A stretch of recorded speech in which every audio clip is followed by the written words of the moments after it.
আমি এখন দাঁড়িয়ে আছি বান্দরবান জেলায় একজন উপসহকারী কৃষি কর্মকর্তা এবং একজন প্রগতিশীল কৃষক যিনি কফি এবং কাজু বাদামের চাষ করে থাকেন।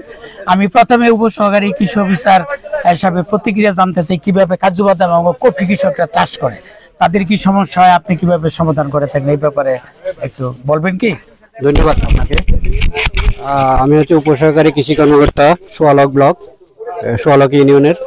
আমরা কৃষকদেরকে বিভিন্ন রকম সহযোগিতা দিই আমাদের কৃষি সম্প্রসারণ অধিদপ্তর থেকে, যে কিভাবে তারা কফিটা চাষ করবে, কিভাবে তারা কাজু বাদামটা চাষ করবে, এই বিষয়ে আমরা প্রশিক্ষণ দিয়ে থাকি এবং আমরা তাদেরকে সার সহযোগিতা দিই, বিভিন্ন রকমের সার এবং চারা সহযোগিতা দিই। আমাদের দুই ধরনের প্রদর্শনী আছে, একটা 50 শতকের আছে, 1 একরের আছে।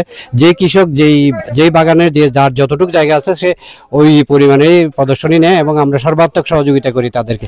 তাদের কোন সময় কোন চিজে কোন সময় কোন সার দিতে হবে, সমস্যা হয় এবং কফিতে কি সমস্যা হয়? কাজু বাদামে সাধারণত অল্প কিছু সমস্যা হয়। সাধারণত কাজু বাদামে তেমন কিছু পোকামাকড় কম দেখা যায়। তারপরে চাষ করেন, বলেন।